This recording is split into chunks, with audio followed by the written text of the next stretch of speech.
this is Kayla and Sam, and today we're here with John Scott. He's an attorney in town. He does estate planning and helps with business formation and real estate. Yeah.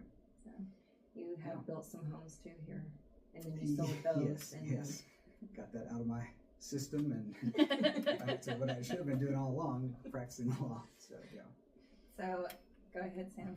So I know we're going to focus a lot on estate planning, but you did mention real estate law. So what do you do in terms of, do you draft a contract or? Yeah. So, I draft a lot of deeds for people, transfer property, and that kind of works with estate planning because we're oftentimes, we've got this property, we need to transfer that to heirs or family members or, see how that fits into the broader estate plan. So I do, anything that has to do with drafting documents for real estate. Okay. I do that. Now, as I mentioned before when we were talking, I don't litigate. I'm not a trial lawyer. I try to sort of stay in my lane, which is just, I don't want to go to court. You would need somebody else. But but I'm on the other side where basically, you come to me before there's sort of an issue. Okay. And we're trying to think ahead and prepare to avoid a lot of those problems that arise when, litigation does happen. Okay. So in terms of estate planning, can you kind of go through the process of how to get that all set up? Because sometimes in real estate, we come across problems when trying to close on a property later where we need like affidavits of heirship and things like that. So what is part of the process of getting that set up and going and then hopefully smooth down the line for all the heirs? Well, we do the best we can. I mean, sometimes a lot of situations are complicated, but estate planning for me is kind of the orderly transfer or transition of property to like your heirs or to the next generation. I guess when a client comes in to talk to me about their estate plan, we usually start with the cornerstone, so to speak, of estate planning is the will. Okay. You've probably heard a lot about trusts out there. Trusts are important. I guess a trust is kind of like a scalpel, like the way a scalpel is to a doctor or to a surgeon is kind of like what a trust is to an attorney. So we use trust in specific situations when we need to, we've got this problem. Like let's say you have an adult child who has a drug issue, then we're thinking about trust. Let's say you have a blended family where you've got kids from a prior marriage on one side, you have maybe kids from a different marriage on the other side. Then trusts can be helpful in those situations. But usually we begin with a will, because a will, it's the, in my opinion, I mean, that is it's been around for centuries. It's not going anywhere. It's kind of a catch-all. It's like a one and done document. It's really kind of an amazing thing. And so most people, even if you're considering a trust, you still probably need to have a will. Okay. But yeah, so we're looking at what are these different instruments or methods that we can use, a will or a trust and so on, to transfer property when that time comes. So does anyone need a will? Because some people might say, I don't have anything. Do I still need a will? I mean, if they just own a home and it's real simple. I mean, that's a great question. And I kind of, I've asked myself that question before as well and thought about that. Over my experience, I feel like that you can't go wrong, or it's the safest thing to do is to have a valid will in place. Now, that will doesn't have to be super complicated. It can be pretty simple. If you're getting a will done and you've got a simple situation, it really shouldn't cost more than like $500, $600, $700. Okay. And so I think it's worth it, because as I mentioned, the will, it's something where if it's well drawn and done correctly, this thing can last for decades. And then you don't, if something happens, if you acquire more property, if your family situation changes, we can update it. But usually those things, can work pretty well. So yeah, I think most people should have a will, even if they don't have much property. Okay. But yeah, that's a good question. So what about probating? Like, is that something that has to be done with the will, or some people are like, that's too expensive, I don't want to have it probated? I mean, what are the benefits of doing it and not doing it? Yeah, that's a good question. So probate doesn't necessarily have to be done. When someone comes to me and we've got a death, we got a situation where we need to figure out how is this property going to get to the right place, I usually, what I'm thinking is, okay, can we avoid probate? But again, over time, I've kind of come to the conclusion that yes, we try to avoid probate, but and probate does cost us some money. Usually, that's supposed to be paid out of the estate. I mean, it can cost a couple of $1,000s. If it's complicated, it can cost more. But what's great about probate is that it is the gold standard for transferring property. If you probate a will and then you appoint an executor through that probate process, now that executor can handle any situation. And it sort of leaves, it ties up all loose ends. It makes it clear. It makes it harder to challenge, in the future. Whereas when you don't have probate, sometimes some of those loose ends don't get tied up. We try to do it a different way. And so I like probate, but yes, I think there are certain situations where we don't necessarily have to do probate, and we don't. Okay. So it's just case by case. Yeah, it's case by case. And, I should say I don't know if this, or what you've heard about probate, but probate gets a bad rap, I think, out there, on social media and probably talking to people. But probate essentially probate is just a hearing. Like, from the client's perspective, it is just a 20-minute hearing, a very simple hearing in front of a judge, the county judge, oftentimes. And that's really all probate is. Yes, there's the cost, but people get probate confused with settling the estate. And when somebody dies, you're going to have to settle the estate anyway, probate or no probate, because that dead person has stuff. And somebody's got to go through the bills. They've got to pay the bills, pay the debt. They've got to, and then figure out how to transfer those assets. But that's there even if you don't have a probate. So probate itself, as a lawyer, I've got to do some more things in the background. But from the client's perspective, they've got to show up to the hearing. They've got to sign some documents. They get appointed independent administrator, independent executor, and then they're off and can do their thing. And probate's, in a sense, kind of over at that point. So I am not afraid of probate. I like probate. Well, it just kind of finalizes everything, and everybody's on the same page. Is the way exactly, which makes it easy because emotions run high. I think we've always had it. Like, for real estate agents, we've always had it kind of drilled in our head. Like, when we get to title and title starts pulling things, they always sit there and talk, well, we need to have this probated if it hasn't been already. And exactly. So, that's another reason why we sometimes, we'll go with probate. I'll have clients that they'll tell me they don't want any issues in the future, and I'm like, okay, then your answer is probate, because later on, if there's a piece of property, right, and the title company comes back and says, look, we're not going to insure this title unless we have some probate document, because the probate, like I mentioned earlier, that's the gold standard. You have the stamp of the judge, the power of the court behind that document, behind that administrator, and now that person can handle any situation that's thrown at them with respect to the estate. Okay. So that's why it can be so helpful. So still do it. And then it prevents clouds in the title. Yeah. All that. Yeah, I mean it definitely makes those problems easier, because that person has authority to act on behalf of the estate. And now the title company or some other institution, like a financial institution, they don't have to go around trying to, well, did they do this? What did they do? Oh, okay, here's the probate documents. Okay, we can move forward. Do that. Makes it easy. What happens when someone doesn't have a will? So you can't die without a will, in a sense, because there is a will created for you by the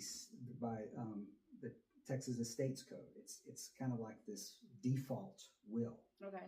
And so it is this statute. So if you die without a will, you die.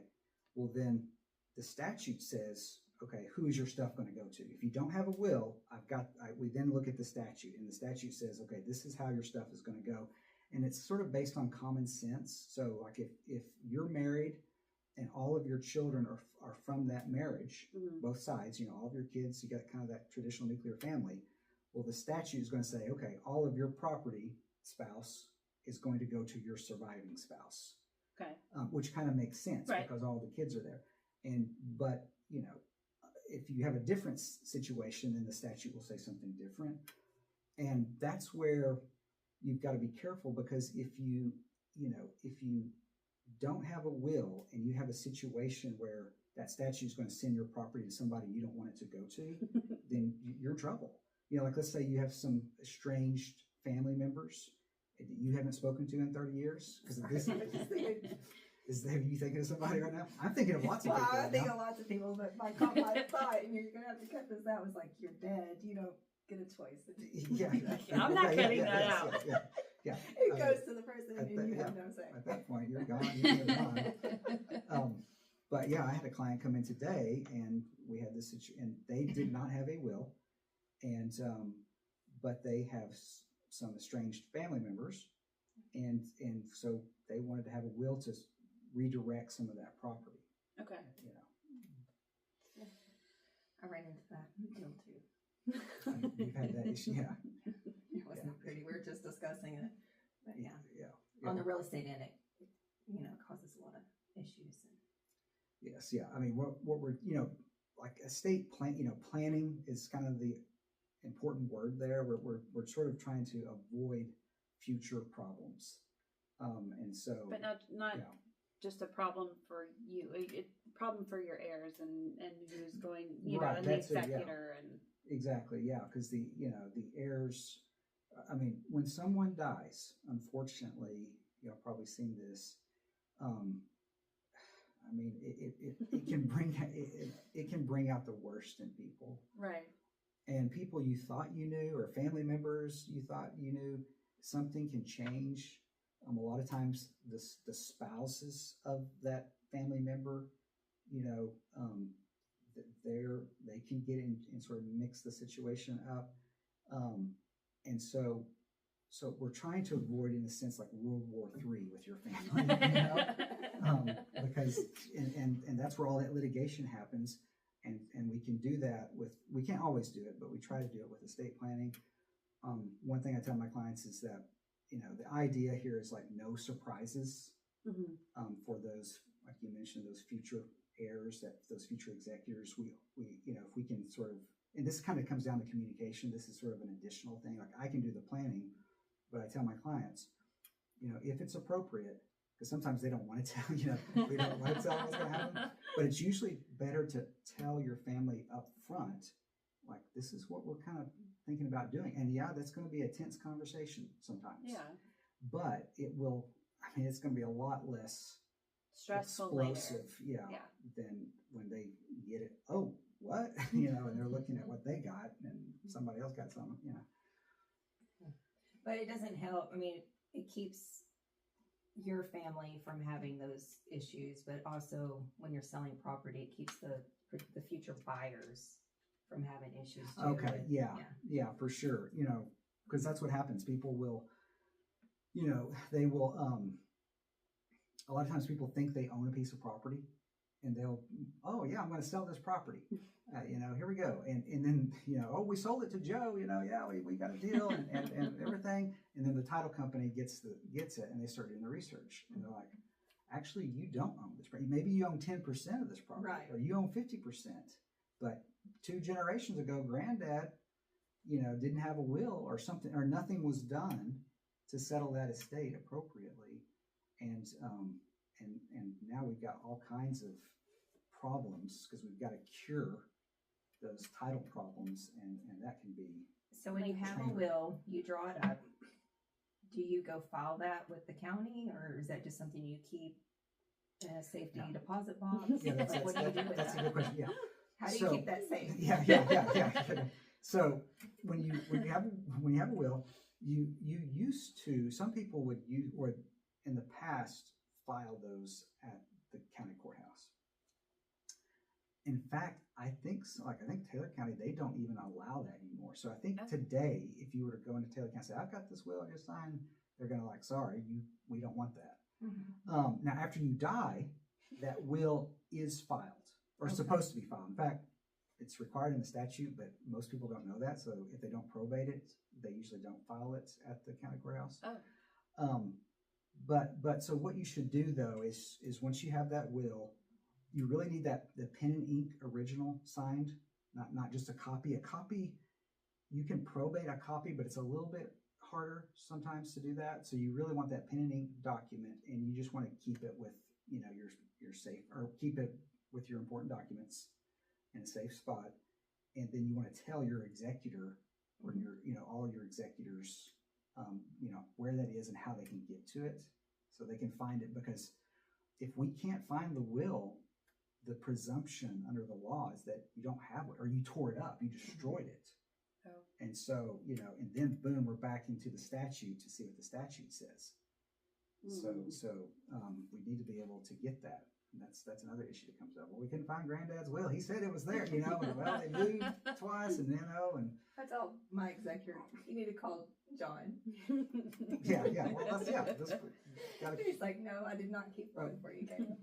Oh, okay, yeah. That can happen too. People will call the attorneys looking for the will, like, No, sorry. they have it somewhere. Yeah. So what happens if someone does lose their will? And they signed it, and it was like, so okay, they had a will, yeah, and they lost it. Well, Yeah. I mean, there's a way, I think, I've never done this before, seen this happen, but there is a way, I think, that you can potentially, I could be wrong on this, so if another lawyer's out there watching this saying, no, I'm fine. But I think you can maybe establish the existence of a will by testimony from people who were there. We saw it, we knew what was in it. It's like an affidavit. Yeah, maybe through something like that. Okay. But that's going to be trickier because, like I said, the presumption, the court is going to presume that was destroyed on purpose. Okay. If you said and so now you need to overcome that presumption with evidence and proof. If you have a copy and not the original, but you just have a copy, that is strong evidence that they wanted, that this was their will. But even then, you still have to have like an affidavit and people supporting that. So that's why it's important to keep that original will. Okay. So say you have the will done and you decide, I want to make an amendment. Can you just write on there and then sign it? Is that even valid? That's a good question. Is that valid? It's like I'm back in law school. I'm taking the bar exam. I'm sorry. No, that's good.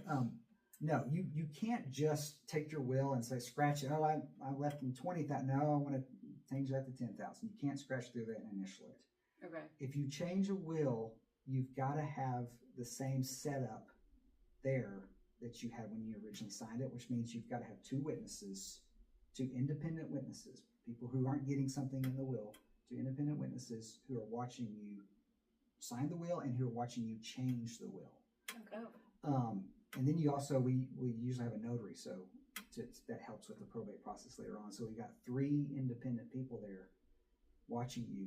And so usually when people want to change their will, that's why it costs the same. Usually I just redraw the will entirely. Okay. So it's like a clean version. Yeah, it's like a clean version. Plus you don't have two documents. You don't have something, was this part of it? Well, we lost that. Was it attached? We just have one new document. And I'll say something real quickly about the witnesses. The witnesses are an important part because what those witnesses do, this is why a will is such a great document, is that they help establish the validity of this will. That's the point of the witnesses and the probate process, is to prove that this is your true will, because you're gone, you're dead, and you're not there to stand up and say, oh no, I didn't, so the will speaks for you, and you have all these witnesses, and you got the court to show that this is what they actually wanted to do.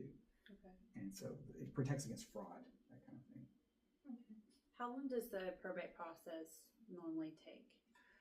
So just for like a standard estate, yeah. you know. So if you have a will, you know, a good will, and you've named your executor in the will, the application to file a probate doesn't take that long for like me to prepare. Mm-hmm.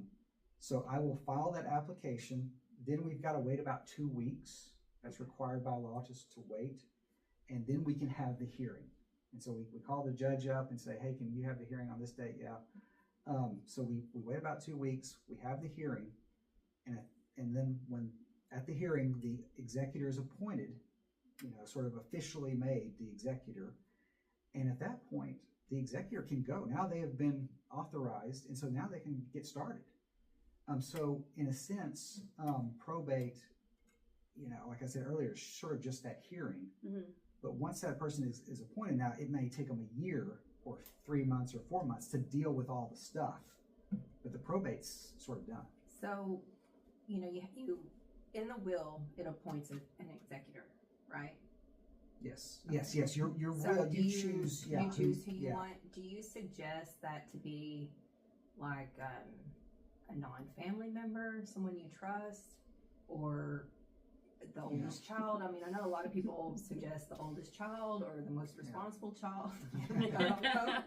Like, would you suggest maybe a third party that was not had a disinterested party? Yeah. That actually, that issue came up today with a client who was thinking about appointing a kind of this third party as opposed to a family member, as opposed to appointing his wife actually, because he didn't want his wife to have to deal with it, because this is a blended family and he was worried about she being stressed out from his children from a prior marriage. Okay. But yes, you know, the number one question is there someone you trust and who is responsible? And that should be your first choice for executor.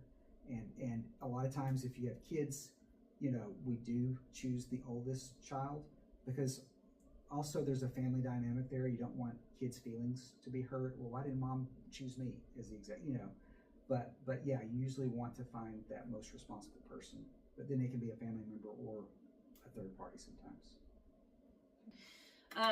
When it comes to probate, is there like a mandatory time for the state, for Texas, that it has to take? You know, this is something that I've always heard puzzled 6 me. months. Yeah, so you have 4 years technically to, and they're, you know, like I said, if there's some lawyers watching, they're going to know better than that. But basically, you have 4 years to probate a will. Okay. But if you don't, and to open up an administration, but I think there may be a few exceptions or a few ways. So if you have a will and it's like 5 years since the person has died, there may be ways to deal with that. Like you could potentially use a muniment of title, which is like another process. But yeah, you basically have 4 years to probate. But other than that, there's no timeline that you have to have things done by, or do you know, or start things, you know, or something. Is that kind of what you were had sort of heard? Yeah, because for some reason I had always heard, well, you've got 6 months, and then I heard somewhere along the line, because somehow I end up in a lot of estate stuff. I had someone, they had to have something renewed for the probate. There are certain timelines at work once you start the probate process that the lawyer has to deal with. Like, for instance, you have to give notice to creditors, people that the estate owes money to. And so, and there are time frames there, like you may have 3 months to notify these creditors that hey, this person died, we see that you're a creditor, you know, you have a lien on their house, we've got to notify you, you know. And so there are some time frames there. And then you can also ask for extensions of some of those time frames. And so maybe that's what, you know, when you're thinking of renewal. I had one just recently. She had to go down to the, I think it was like the county and stuff. She had to have something renewed. It was like a 30-day renewal or something for her process. We were in the process of selling the house for her. So. Yeah, I'm wondering if maybe she had to ask for like an extension of something. I don't know. I don't know. So besides estate planning, you also do business. Yeah, you know, Yeah, so like lawyers like me, like I'm not a family law attorney. You know, if like you're dealing with a divorce or children or guardianship, you know, you need to talk to someone that's in that world. What I do is out here in Abilene, I've kind of got to work with like either individuals or small businesses. And as I mentioned at the beginning, I'm a transactional lawyer, so I draft documents. And so a lot of times clients will have, you know, a small business and they want to do things with that small business. They want to transfer, you know, 20% to their brother or something like that. And that's where I can come in and do those sort of simpler transactions for them. And so that's where my business side comes in. So if I have a client that has a property and then also it's a business and he's willing to sell the business and the property, you know, all together as a working business, do you do that as well? Like, do you come in and yes, you know, help with that? Yeah. I mean, I can draw up the contract, or say, you know, a real estate agent can draw up the contract, but then there's some other right. Yeah. So I'll do sales, purchase agreement. So you know, we're selling the stock, we're selling the membership interests if it's an LLC. I'll do those. So that's kind of those are pretty standard kind of things. Do you help with the formation of some of these too, like setting up the LLC or the S corp? Yeah, usually that's pretty simple. You know, setting up the LLC. I mean, if it's going to be a partnership, we have multiple partners. Mm-hmm. You know, then it comes down to that partnership agreement and you know, how we structure it so that everybody is getting what they expect to get. If you have an employee that is going to get some equity ownership, you know, but maybe they're not putting any money in it, but they're putting in the sweat, the work, the sweat equity. You know, there are things we do there to form that structure to make it work for them. Okay. So, yeah. All right. So out of all three of the things that you do that we've mentioned, which one's your favorite to handle? Oh, I think by far, honestly, the well, maybe not by far, but the estate planning. Really? Yeah, because I used to work in Dallas and you know, and I was in finance, and we were closing deals. And in Dallas, you close deals. You know, when the phone rings, it doesn't matter if it's 3 o'clock in the morning. You go to the office and you close the deal. And so that you know, when you're doing closing transactions, some people love that type of work because it's like, oh, we're closing all these deals and everybody's going crazy for these 40 hours, you know. But I like to sleep. I like more steady, you know. And so estate planning is like, I didn't know it was there because I didn't start out doing it. But there's this other practice area where you don't have to stay up all night. You know, you can, you know, we don't have to. There's not a deadline coming up tomorrow, you know. And yeah, and so I like that about it. And plus, it requires a lot of. Sometimes it's a puzzle, and you're trying to solve this puzzle for your client, and that's fun. Okay. You know, I think to do. So. Yeah, sometimes real estate can be that way, solving this. Yes, we are solving puzzles and closing deals, and that's hard. And that's why I feel sometimes bad for people like in the world of like banking and the title companies, because they have to close deals every day, and that is a tough business. Yeah. We get to see a nice round picture of it all. Yeah, exactly. I'll get the phone calls late at night, I'm sure, sometimes too. Yeah, we do. And if we don't know the answer, we usually call a lawyer or an attorney. Yeah. That's what we were here for. The law is very big. That's what I tell my clients, like they come in, because I have a library in my office where like books are everywhere. And I tell them, like, look, the law is very big, and I may not know all the answers to your questions. You know, I mean, you can tell all these books here. So yeah, we do our best to try to answer, but you know, we can get stumped. For us, we have like a continuing education that we have to do because law is constantly changing, and I'm sure it's constantly changing in your world too. Is there like education that you have to do to keep up with it, or? Yes. In fact, I've got like 5 days to finish before my birthday to finish or the birthday month to finish mine for this year. need to get started here. But so yeah, we have required education. It's really not that much though. I think we only have to do like around 15 hours for.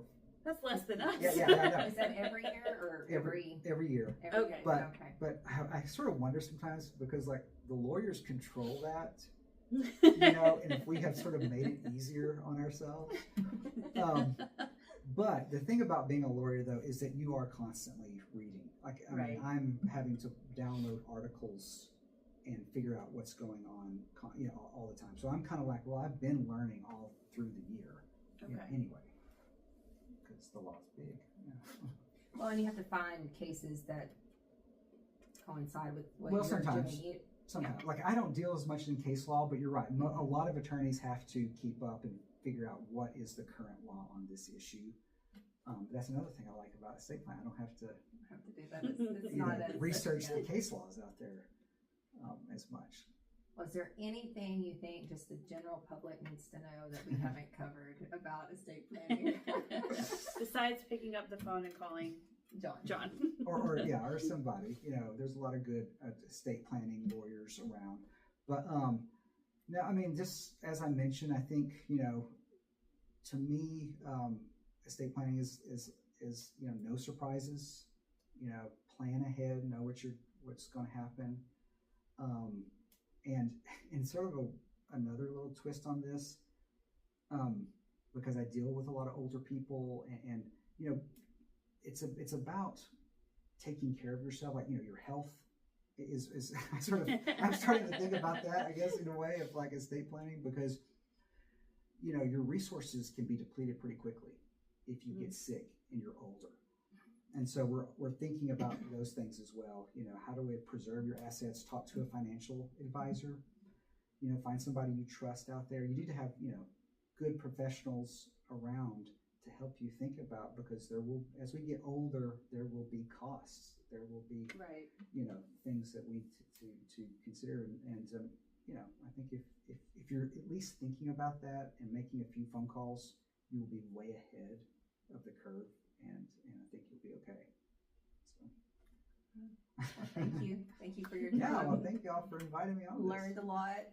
Yeah, I hope so. Wasn't so bad, was it? No, it wasn't that bad.